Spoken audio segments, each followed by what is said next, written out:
번째 발표를 시작하도록 하겠습니다. 이번에 발표해 주실 분은 HD 현대미포의 김성민 부사장님이시고요. HD 현대미포의 조선 특화 DM 진행 현황이라는 주제로 소개를 해주시겠습니다. 그럼 박수로 모시겠습니다.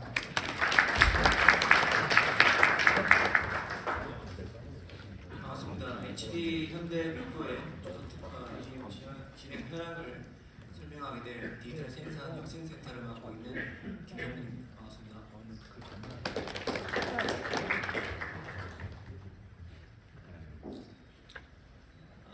일단 배경부터 간략하게 좀 설명을 드리도록 하겠습니다. 일단 제가 발표 시간을 잘못 알아서 20분으로 생각하고 엄청 압축하려고 생각을 했었는데 이게 30분이에요. 그래서 좀 더 여유 있게 좀 설명이 좀 가능할 거라고 생각합니다. DM 추진 배경은 저희 미포뿐만 아니고 우리 국내 조선사가 공동의 어떤 그 문제라고 생각이 드는데, 아마도 작년, 재작년 저희 국내 조선산업이 급격한 생산 인력 부족 때문에 많이 고생을 했고 어떤 물류에도 많이 문제가 있었던 걸로 다들 알고 계실 겁니다. 그거로 인해서 이제 외작 비용이 많이 증가가 됐고요. 그리고 그거로 인해서 이제 협력사들이 물량에 대한 지원과 반납의 어떤 리스크가 상당히 대두가 됐었죠.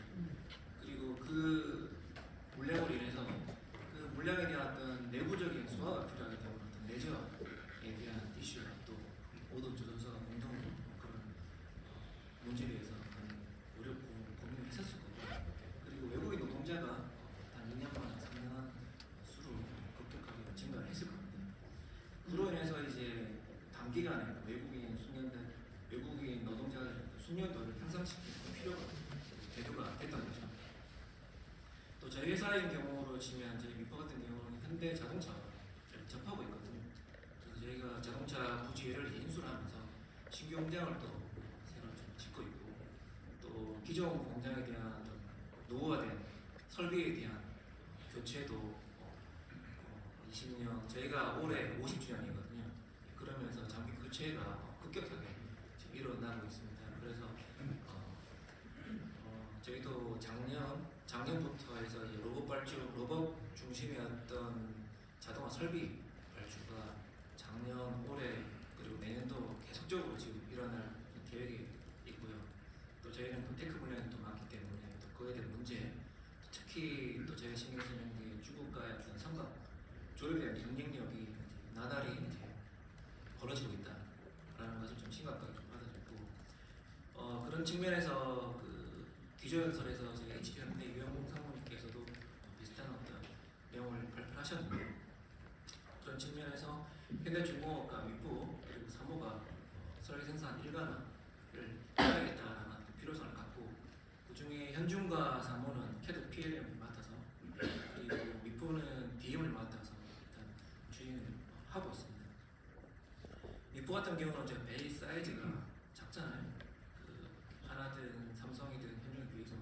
그렇기 때문에 투자비가 적게 들 수밖에 없죠.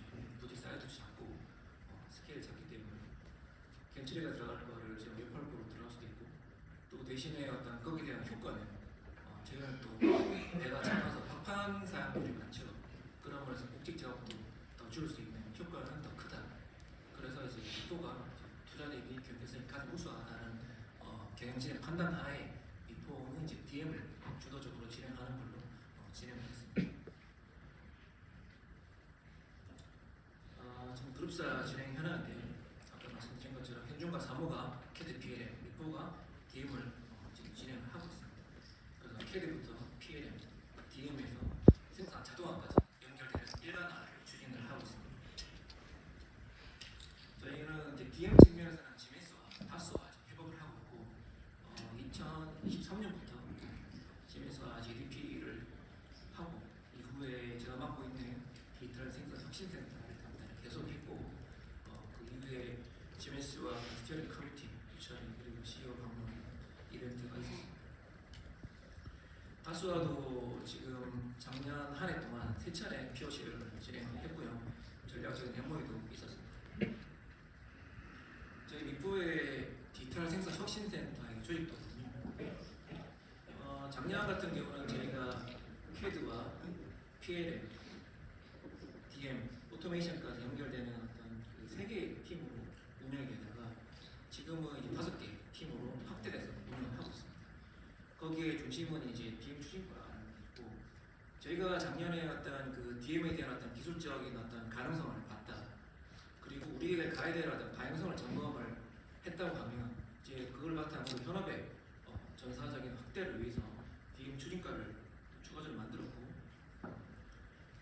전사적인 어떤 그 네트워크 체계도 따로 구축을 했습니다. 이런 식으로 저희가 어느 정도의 어떤 기술적인 어떤 검토와 자신감을 배경으로 전사적인 확대를 진행하고자 합니다.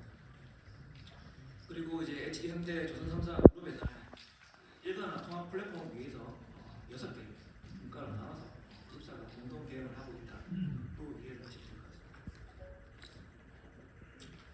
그럼 DM에 대해서 간략하게 설명을 드릴 텐데, 기본적으로 여러분들이 알고 계시는 개념하면 대부분 양성산업에서 했던 그 DM에 대한 컨셉들만 이해를 하고 계실 거고, 저희가 1년 동안 1년 한 반 정도를 하면서 조선 특화 DM이 뭔지 가지고 많이 봤고요. 차이점이 상당히 크다라는 것을 좀 많이 인지를 하고 있습니다. 일단 첫 번째, 우리가 조선 특화 DM을 하려면 설계와 생산 간의 데이터가 일관하게 된다라고 보고 있습니다. 지금 조선 같은 경우는 설계 계정이 엄청나게 많지 않습니다. 그로 인해서 생산에서는 설계 데이터를 받아보지 못하고 있습니다. 생산의 어떤 자동화 쪽을 담당하는 조직에서는 설계에서 주는 데이터를 단순히 형상 데이터만 받아서 용접장을 새로 뽑고 있죠. 그 이유가 뭐냐면 생산에서는 설계 데이터를 읽을 수 없어요. 엑기스트 데이터가 아니기 때문에.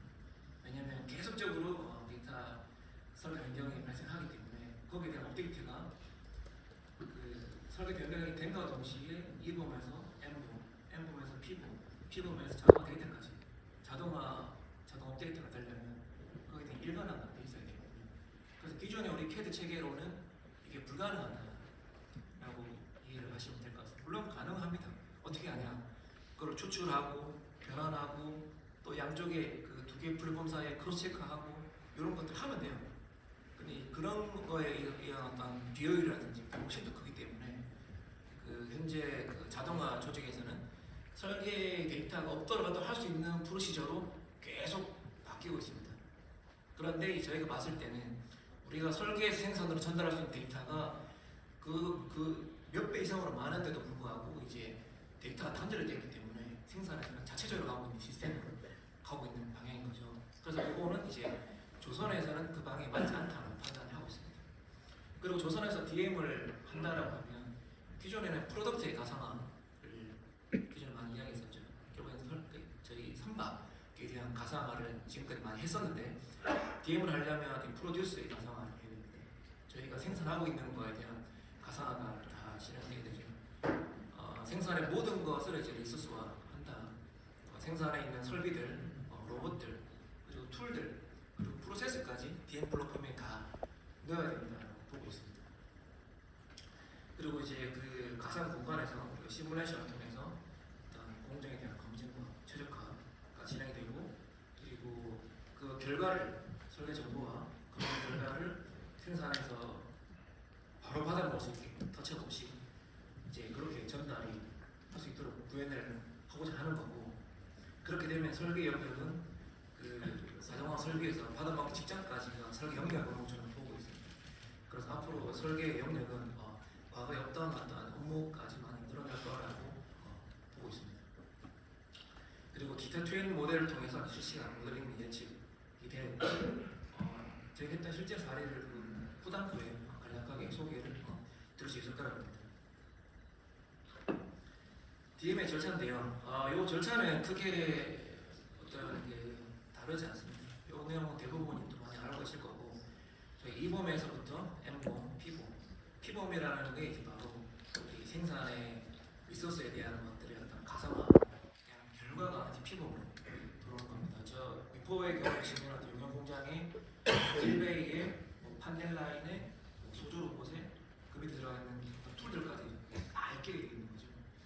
그리고 거기에 BOP라는 컨셉이 붙어서 그 생산에 들어가는 어떤 작업 프로세스까지 들어오게 되는 겁니다. 이제 그게 준비가 되면 그때부터 이제 어떤 공정 시뮬레이션 어떤 시뮬레이션, 자동화 시뮬레이션이 가능하게 되는 거죠. 이거는 제가 시간을 착각해서 스킵하려고 했는데 제가 간단하게 말씀을 드리면 기존의 자동화는 설계와 생산과의 데이터 단절이 되어 있었고 디지털 매니팩처링은 이제 그걸 연동해서 하는 방식이다 이해하시면 되고 기존의 자동화는 이제 설계 소극적 역할이라고 하면 이제 DM에서는 설계 적극적 역할이 필요합니다. 이제 아까 제가 말씀드린 프로세스 그러니까 목업 시뮬레이션이 설계에서 가능해지는 거거든요.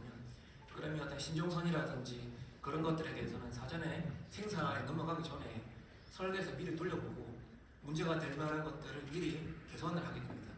형상 어떤 그 형상 변경 또는 어떤 사이즈, 론지 스페이스 이런 것들을 다 사전에 걸러낼 수가 있는 거죠. 그러니까 생산 자동화를 위한 설계가 가능한 어떤 구조로 바뀌게 되는 겁니다. 그리고 지금은 저희가 도입하는 장비별로 다 다른 소프트웨어, 다 다른 데이터 체계, 다 다른 어떤 그 프로세스를 갖고 있는데 그게 이제 저는 이제 플랫폼 기반의 통합적인 환경을 구축해야겠다라고 보고 있습니다. 그리고 이제 그 다음은 이제 ERP와 데이터 연동에 대해서 그 부분이 이제 중요하다라고 이제 보고 있습니다. 자, 이후에 5가지 사례에 대해서 간략하게 설명을 드릴 거고요. 자, 첫 번째가 DN 기반의 판계 용접 자동화 테스트인데 기존에 저희가 했던 자동화라고 하면 이제 AM에서 도면을 만들면 현장 작업자들이 그 도면 보고 두께를 확인하고 시수를 확인해서 그 정보를 이제 자동화 설비에 입력을 하고 그거대로 이제 장비를 돌리는 방식이 어떤 국부적인 어떤 자동화 형태라고 하면 DM이라고 하면 AM에서 용접장 프로그램을 돌리게 되면 그 데이터가 어떤 표준 데이터 형태로 DB에 쌓이게 됩니다.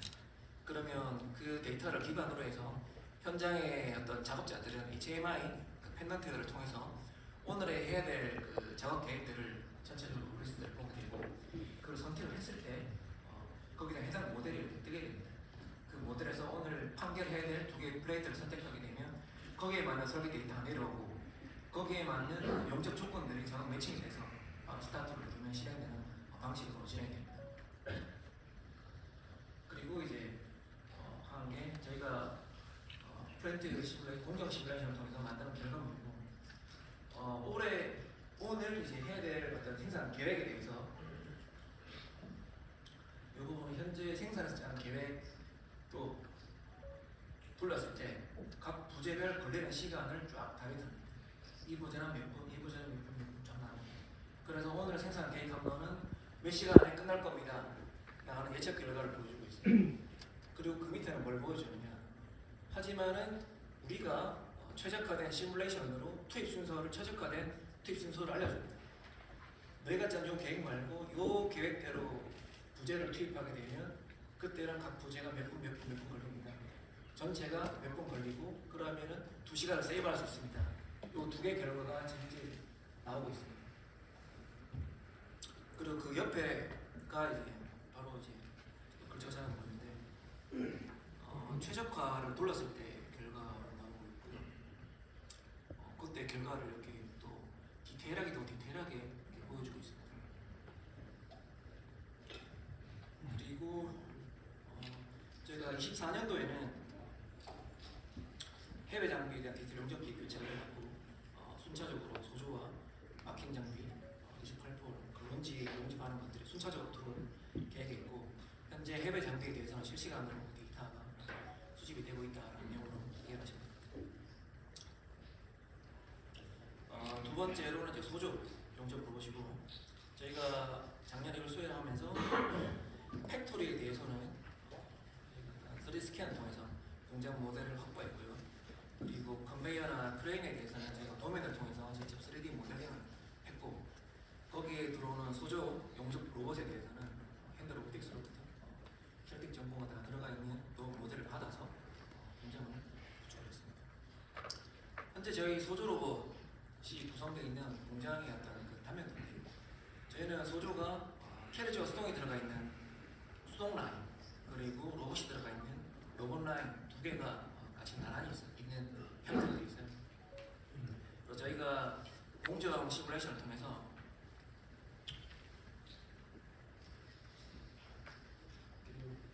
컨트롤이 안 돼가지고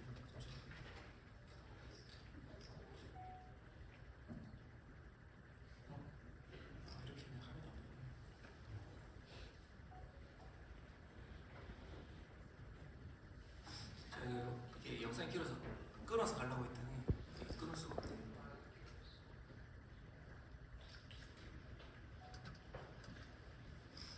저희가 한 게 뭐냐면 소조 로봇이 작년 하계 휴가 때 이제 구축이 됐고 12월까지 안정화가 됐고 지금 이제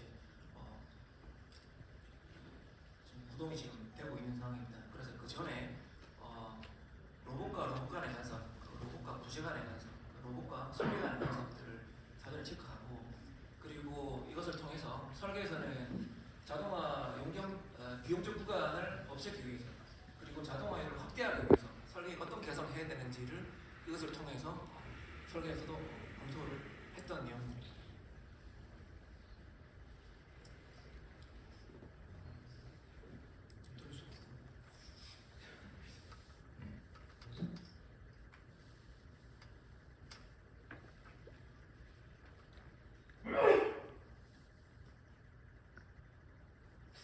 그리고 이거는 이제 공정 시뮬레이션 했던 내용이고 그 수동 라인과 로봇 라인, 로드 밸런싱 측면에서 저희가 공정 시뮬레이션을 했던 결과입니다. 그 로드 밸런싱을 맞추기 위해서는 양쪽에 어떤 물량이 배정되어야 되는지를 저희가 알기 위해서 그리고 로드 밸런싱을 하기 위해서는 주간이 나은지 야간 작업까지 다 해야 되는지 그리고 작업 인원은 몇 명을 해야 되는지 그걸 찾기 위해서 공정 시뮬레이션을 돌리고요. 그렇게 해서 이제 저희가 5개 케이스에 대해서 최적이 뭔지를 찾아냈는데 또 저희 어떤 그 사장님이 어떤 오더로 인해서 무조건 야간까지 돌려라라는 지시를 받고 그러면 야간까지 돌렸을 때 최적을 찾기 위한 공정을 또 돌렸고 거기에서 이제 저희가 찾아낸 게 로드 밸런싱이 맞춰지면서 야간 작업까지 소화할 수 있는 게 뭔지를 찾아냈을 때 저희가 소조 로봇에 들어갈 수 있는 호파 그 부재 광폭 부재거든요. 결국에는 그까지를 쳐내야 된다는 결론이 도달했고 그러기 위해서는 이제 로봇 한 대가 소부재 하나를 커버하는 게 아니라 로봇 2대가 양쪽으로 이제 협업해서 해야 되는 것까지 가야 된다는 결론을 얻었습니다. 그래서 지금은 이제 광폭 부재까지 소화할 수 있는 모델로 업그레이드를 하고 있습니다. 작년에 구축한 소조 용접 로봇이고요.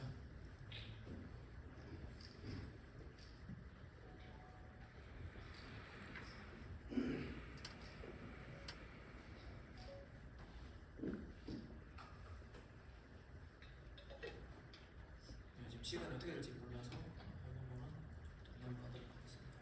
자, 그 다음에 이제 협동 로봇 내용입니다. 자, 보시면 저희가 시뮬레이션을 협동 로봇으로 했고요. 그것을 베이스로 실제로 똑같이 구현하는 것을 작동되는 것을 확인을 했습니다. 위변까지 들어가면서 플랫폼 개발입니다. 그게 이제 또 동시에 디지털 트윈 모델에서 똑같이 움직이는 것을 또 확인을 했고요.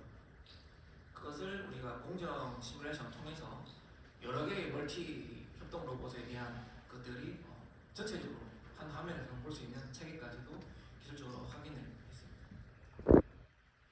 그래서 여기 현재 그 기존의 어떤 그 수작업을 하던 각장과 어떤 치수를 재서 했던 도면을 보고 거기에 대한 치수를 입력해서 했던 것들이 설계에서 용접장 프로그램을 돌렸을 때 거기에 각설에 대한 것들이 DB화가 되고 그것을 베이스로 이제 협동 로봇에서 해당되는 셀을 선택해서 작업할 수 있는 방식으로 지금 진행을 하고 있습니다.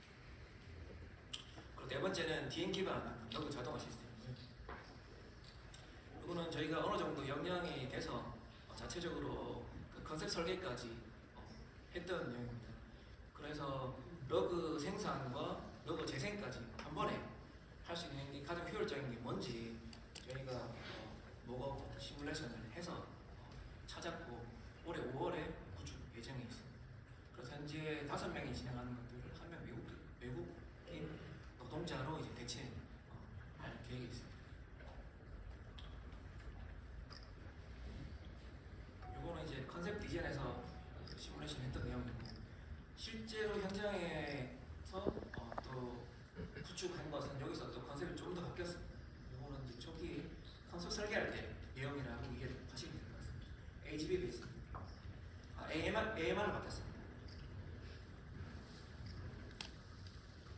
한쪽에는 이제 러그 재생. 저희가 기본적으로 수작업을 했을 때는 러그를 3번까지 재생이 가능했는데 지금 요 그 자동화 설계를 통해서 요 4번의 재생까지 할 수 있도록 실제로는 로봇 대수가 한 2배 이상으로 좀 많이 늘어났습니다. 다음은 마지막으로 이제 비행기 관한 신규 판넬 라인 전용 공장을 검토를 했던 내용들이고, 기존에 저희가 생각했을 때 가장 이상적인 판넬 라인이 뭔지를 모델링을 통해서 검증을 했던 내용입니다.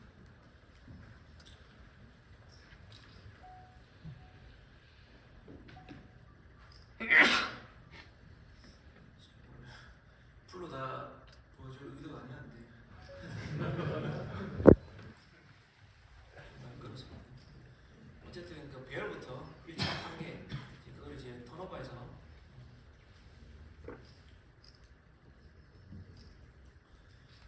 2차 판정을 하고,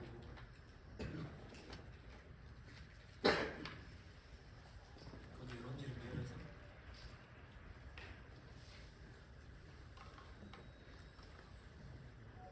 취급을 하게 되죠.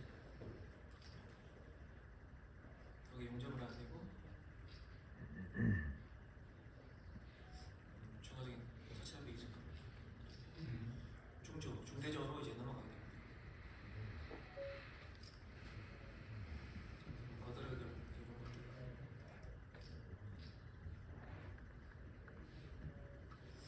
수작업으로 지구한 후에 종조 로봇이 이제 처리하는 방식입니다. 그리고 이제 그 판넬 라인에 대해서 또 공정 심의해주는 내용인데, 저희가 브랜중 다행으로 3년치의 판넬 라인에 대한 데이터가 확보가 돼 있었어요. 어떻게 활용될지는 모르지만 이제 QR 기반으로 해서 3년치의 각 텍트별 데이터가 다 모여 있었고, 그것을 기반으로 해서 각 텍트별 알고리즘을 만들었습니다. 여기 핵심은 뭐냐면 단순히 텍트별 어떤 그 걸린 시간으로 하면 안 되고, 조선의 특징이 여기서 나오는데, 설계적인 어떤 요소에 따라서 텍트 시간이 어떻게 상관관계를 갖는지에 대한 알고리즘으로 각 텍트별 알고리즘을 다 집어넣었어요. 그래서 어떤 부재 형상을 집어넣더라도 거기에 맞는 결과가 나오게 돼 있고, 거기서 만들어진 AI 모델을 통해서 현재의 계획을 매칭시켰던 거의 99% 이상이 맞는 걸로 지금 나오고 있습니다. 그래서 핵심은 이제 데이터가 중요하다라는 것을 지금 느낄 수가 있었습니다.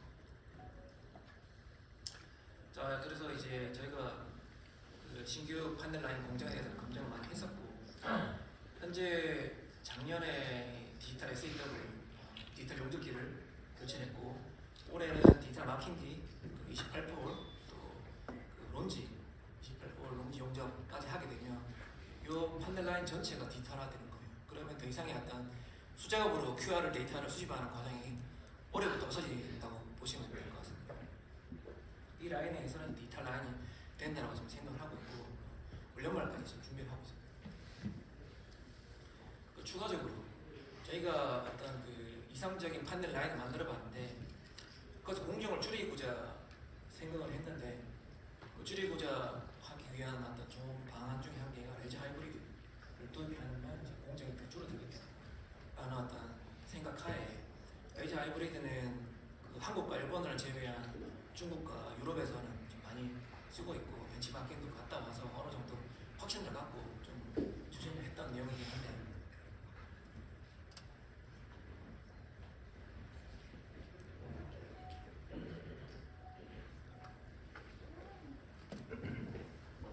LG 용접 같은 경우는 이제 절단면이 되게 균일해야 되거든요. 그래서 추가적인 어떤 밀링이라는 추가적인 작업이 좀 필요하긴 합니다.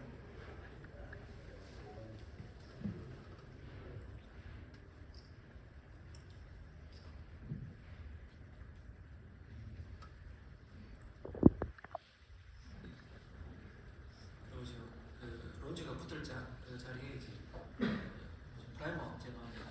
그런 과정입니다. 중요한 거는 여기서 이제 취급 없이 바로 이제 용접이 된다는 사실이죠. 그리고 가장 획기적인 건 턴오버 자리가 없어집니다. 저희는 특히 미포가 때문에 막판이기 때문에 가능한 사실입니다. 그래서 이제 타사 같으면 이제 아마도 PCTC 같은 어떤 로로선 그런 데이터가 좀 해당될 수도 있겠다 생각하죠. 5분이 남았는데 자, 마지막입니다. 저희가 생각하는 저희가 게임 DM을 하면서 조선 특화 DM이라는 게 로봇 관점에서 제가 1년 동안 많이 했었거든요. 그런데 실제로 생산 현장에서는 로봇이라는 게 그냥 위법 기준으로 채 5%가 되지 않습니다. 아마 타워 조선소도 비슷하지 않을까. 로봇이라든지 자동화 설비 그럼 이렇게 질문하죠. 그러면 나머지 95%는 DM 못하는 거예요 라는 이야기를 많이 합니다.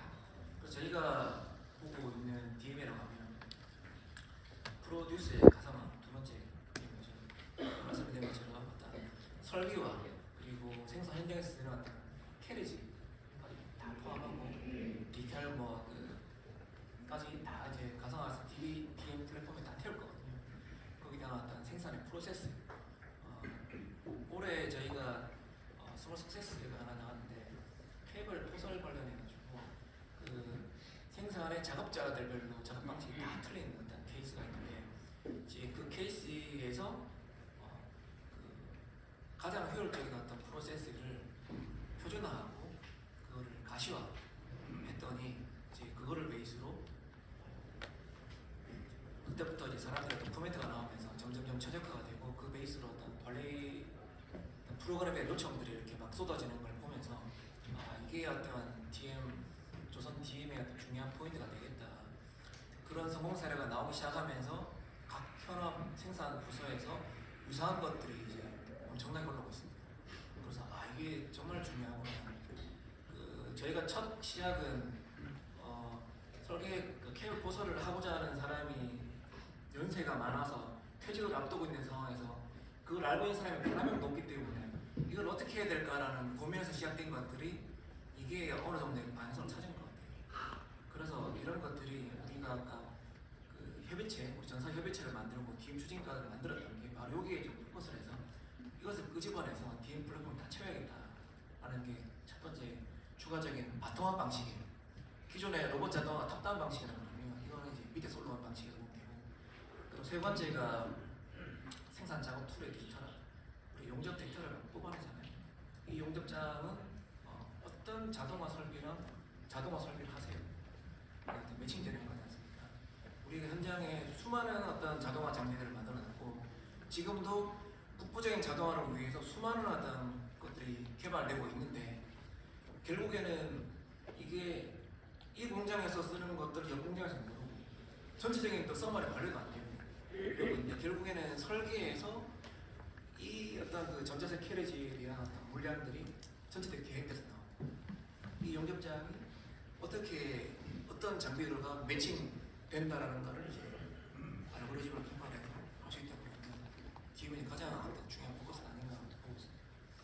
그리고 네 번째는 직능별 DM 수준인데 그러면 또 이런 질문을 합니다. 그러면 우리가 생산에서는 그냥 뭐 수작업을 용접하고 이런 캐리지를 쓰고 하는데 그럼 이것도 로봇으로 다 바꿔야 되냐? 너희들이 보여주는 이런 것처럼 그렇진 않죠. 이게 직능별로 다 틀려요.